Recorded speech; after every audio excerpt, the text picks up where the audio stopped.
looking at the roots of this support to Israel, which is Israel is a British project, was a British project. And I don't know how it was handed over to the United States. And how do you see the roots of those supports? Are they coming from the British Empire? Are they coming from the British establishment? Or is it all made in the United States? Well, remember, the Israel, this entire piece of land, Palestine, Judea, Samaria, whatever names you want to attach to it, it was a colonial creation flowing out of World War I with the defeat of the Ottoman Empire and its law, because it used to rule over that area, and so its loss of control, and then you create these artificial, I call them artificial countries. I mean, Lebanon was there, but it didn't have this national identity. It was a agglomeration of Sunnis and Shias and Druze and Christians. Similar thing for Syria. Similar thing with Iraq, Jordan. So the boundaries of these countries, there was not some strong national identity attached to them. In many cases, they cut across. There were tribes. The tribal identity carried more weight, and they were on both sides of some of the borders. So I guess the failure to have at the end of World War II, the British power had started to erode. That World War II really marked the beginning of the end for the British Empire, because before then it was still struggling to maintain control of India and South Africa, and so it began losing its grip on power. And remember, during the terrorist groups in Israel, the Irgun and the Stern Gang, each of those headed up by a man who later became, in each case, became a president. Menachem Begin became president or the prime minister of Israel, as did Yitzhak Shamir. But they were terrorists in the classical sense, attacking civilians for killing, inflicting violence for political purposes.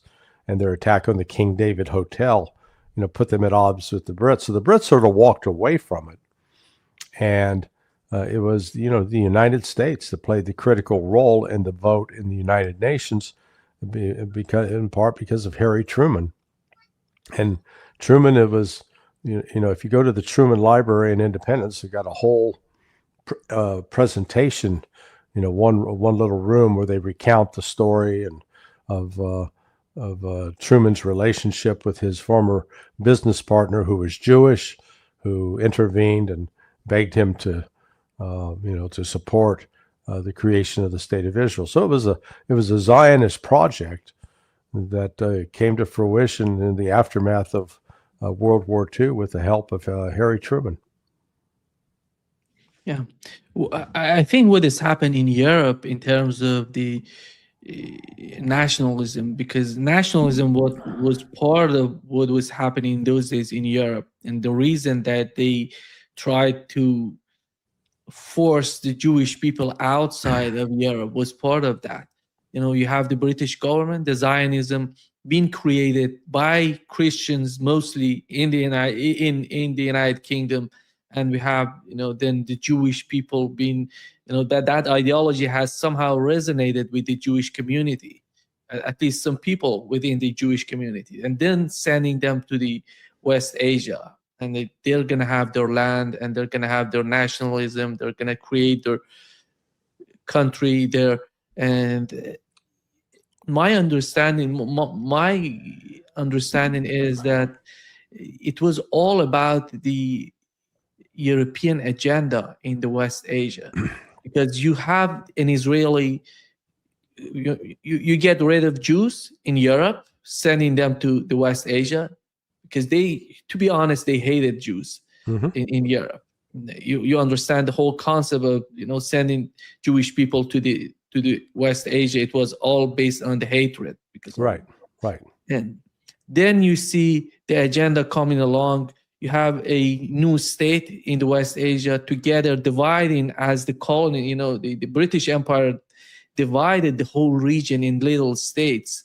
You see Saudi Arabia, UAE, Oman, the desert of Oman right now, we have two states, UAE and Oman, which all was the desert of Oman. It was called the desert of Oman. Right now we have two states. It was all created by the British Empire. And the leadership of Qatar, the leadership of Saudi Arabia and UAE, all coming from Saudi Arabia, what we know right now as Saudi Arabia. And these people are coming from the same sort of families or ilk. And it was all, and then you have the British government controlling the Iranian oil. They were, for many years, they were controlling the Iranian. So they had the total dominance over the West Asia. That's been the key to all of this. It's about oil and control over energy. I mean, before it was realized that they had this vast store of oil and that it was rich in that resource, nobody cared about. It was some just exotic land that nobody paid attention to. Yeah, I think that the problem has started when we had, the nationalization of Iranian oil in 1950. During the Mossadegh, and then the removal of Mossadegh and the Shah of Iran coming into power or somehow dominating the whole political system of Iran. But what was so important is that you're going to divide the whole West Asia, little states, and you're going to dominate, you're going to rule, we're going to, control everything. Today, compared to what has happened in those days and what we're witnessing right now, Israel is trying to do somehow to expand its territory, but you see a new sort of understanding coming to the mind of the leaders in the region. But the United States is keeping, for the same sort of agenda as the British Empire had before. I don't know what is the sentiment in Washington? Is that the same agenda as the British Empire? Or is it's something new? They literally want to put Israel in charge of the West Asia. What is that, in your opinion? No, I don't think there's a goal to put Israel in charge. I think it is to make sure that Israel doesn't face any kind of military threat or opposition. So it can be the leading military power in the region, but ultimately it's all about, again, maintaining control over the energy sources if possible for the West, and that's one of the real challenges that Trump faces right now. I've talked about this before with you, that with the shutdown of the Strait of Hormuz on the 28th of February, that didn't mean an end to the oil that was headed to the United States from the Persian Gulf. There were oil tankers on the high seas at that point that had left the Strait of Hormuz on the 28th of February. And it took them that last tanker took about 42 days to get to the United States, which takes you to April 8th, April 10th. Well, are you surprised that that's the date when the United States was keen on seeking a ceasefire with Iran? I don't believe in coincidence. So that they realized that date that they needed to get the Strait of Hormuz open and get the oil flowing again, and that remains sort of the critical objective, because the way the U.S. refinery system is set up, how these refineries are built, what they are structured to do, is to refine this high sulfur oil, and then within that oil, what they're called the mid distillates, about 30%, 25 to 30% of that barrel of oil goes to the production of diesel fuel and aviation fuel. Those are the two critical fuels that run the U.S. economy, not gas that, you put in your regular automobile, diesel and aviation fuel.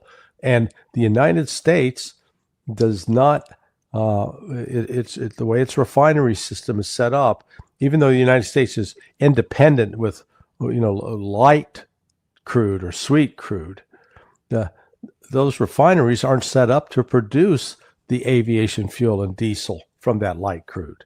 They need to have the heavy sulfur stuff. And on that, the United States is a net importer.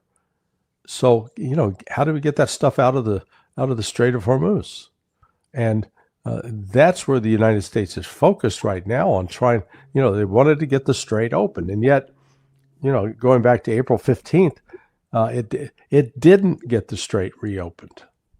And so it's only since in the last week or so that oil, in the last 18,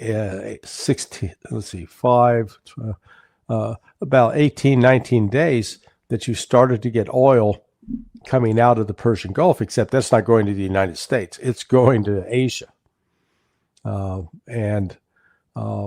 This is, I guess, what we're seeing now is a time in which the control the United States once exercised over the area and thought it had under its control has disappeared.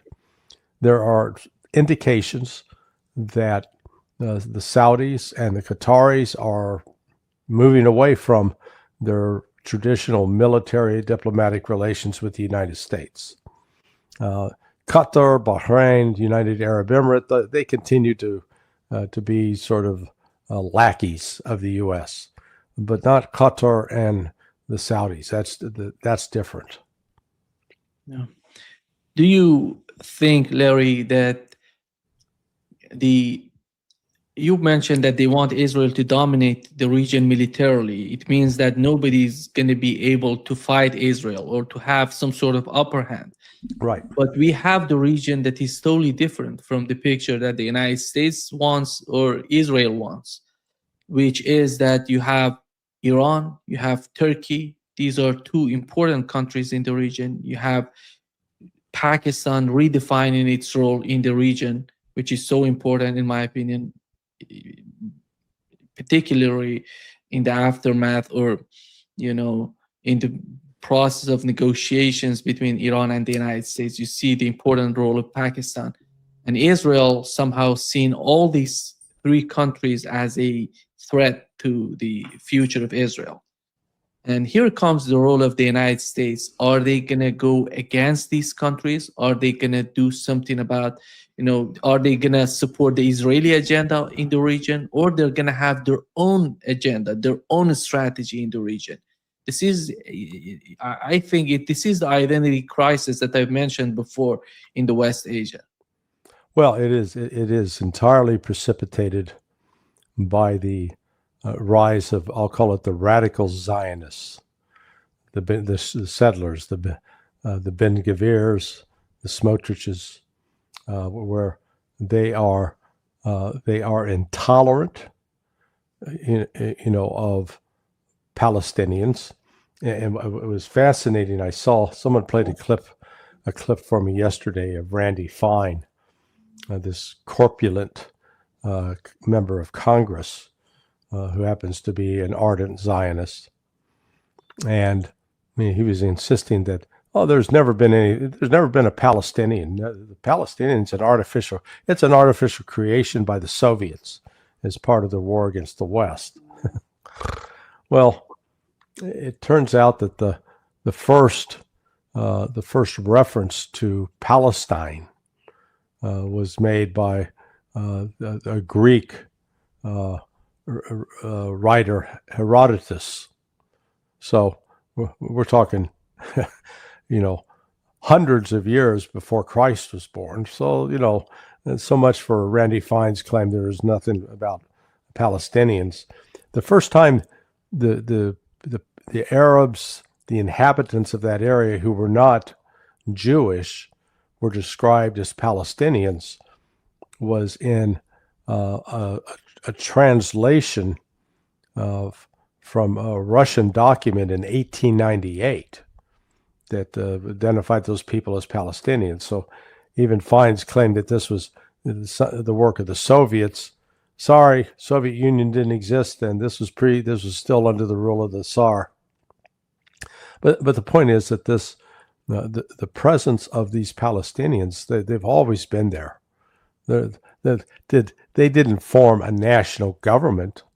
They did, because and unfortunately that Palestine has been a bit of like a football kicked back and forth. The Romans controlled it, and then there were other, let's call them minor rulers that came in from the outside. The Muslims took over, and then finally the Ottoman Empire took control and controlled it for 600 years at least. But just because those people always lived under some sort of foreign domination didn't mean that they had no rights to that land. And now shows up these radical Zionists who insist that they have no rights, that they're Amalek, that they must be destroyed, that Israel is the one from the river to the sea, to the Euphrates. So Israel's ambitions are, they've got, kind of territorial ambitions that we haven't seen since Adolf Hitler and his quest to grab land in the east from the Russians. So this is something new, and now we see it in continuing belligerent comments and threats issued by a variety of Israelis, including Naftali Bennett, against the Turks. It's like, are you people out of your damn minds? Here is Turkey's providing you. They are your number one supplier of oil, and yet you're threatening to attack them? Plus, from a military standpoint, Turkey is, I would argue, the preeminent military power in the region next to Iran. But especially in terms of ground force, that's why Turkey is always, the NATO's always kept Turkey around, because Turkey represents the second largest army in NATO. Yeah. Larry, the whole West Asia, I would say Eurasia, going from Russia coming to Iran, South Caucasus, Iran, Turkey, and all this region is somehow I would say, it divides the two sides, the West and the East. And I think the future is so much dependent on who's gonna win this part of the world, because it's so important in many ways. From Russia to Iran and to Turkey, the whole land is so much.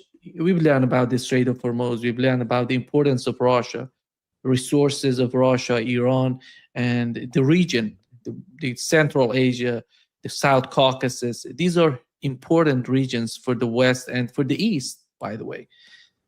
Who's winning this game of, because after all, let's look at the big picture. In the big picture says we have a superpower in the West, we have the superpowers in the East, we have the superpowers in the middle. A superpower in the middle would be Russia, in the East, China, and in the West, the United States. I don't see Europeans to be that much in this calculation, because they don't have that much of resources, natural resources. They were basically, their economy was dependent on the technology, and today technology is not part of European economy that much. It goes all to China. I was somehow amazed when I was in Germany. Everything was made in China. So you see how the economy is somehow decaying, and it's been a long process. It wasn't just just in the last 10 days or the 10 days or the last 2 weeks or the last 2 years. It's a huge sort of process that is going on. How do you see the big picture and the way that the United States wants to see the region, the whole region? Are you so much focused on Israel and fighting everybody? Do you have a grand strategy when it goes to Russia, Iran, Turkey, and the whole region? Well, let's recognize that the region is important only because of oil. Now, there are signs that we're starting to see a shift away from a petroleum-based economy, but I mean, I don't see that actually anytime soon taking place, because there's still so many things out of this petrochemical industry that are critical for life. Fertilizer is one, right? Its production is seen as that you get that out of sulfur and urea. The helium that comes out of exploration and extraction of liquid natural gas, critical for making computer chips, among other things. So these countries will remain front and center. Now, the issue is, are they going to break free of the West? While we like to maintain the fiction that they're independent, that was one of the reasons that you had so many, you had over, 15 U.S. military bases scattered throughout, from United Arab Emirates to Qatar, Bahrain, Saudi Arabia, Kuwait, and the U.S. was forced to reduce its footprint in Saudi Arabia, but again, the Saudis, they're very much they were put in a position where they were asked to buy U.S. Treasury bills. They were basically helping the United States finance all of its wars in exchange for being protected. The United States said, "Okay, well, we got your back. We'll protect you." Well, that turned out, what was exposed during this war with Iran is the United States could not protect the Saudis. So oil is going to remain supreme. Now, the movements into alternative sources, electric vehicles, that's where we see China. China's quickly has grabbed the lead in that and will continue to control that. And then the extraction of the different, rare earth minerals around the world that are required for creating so many of the modern, communications and motors and magnets, etc.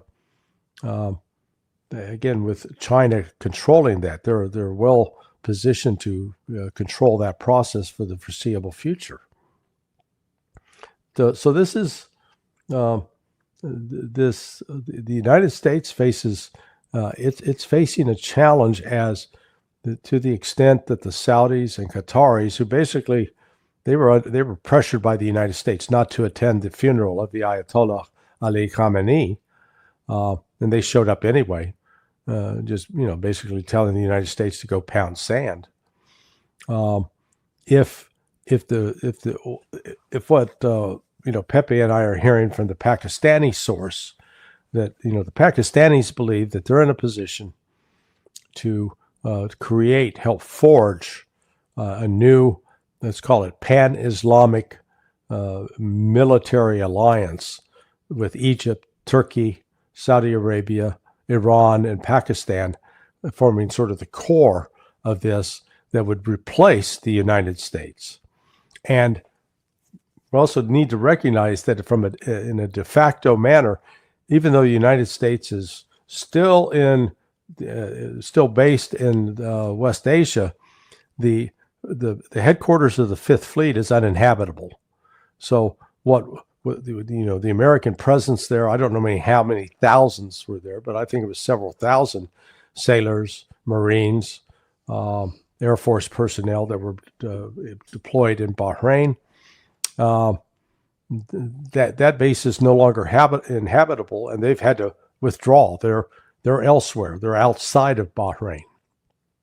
Similarly, with the Al Udeid Air Force Base, again, it was its major function, or at least over the last 10 years, has been to host the Combined Air Operations Center, the CAOC, which was sort of think of it as the Eye of Sauron, from Lord of the Rings. It would look out and see everything around the world.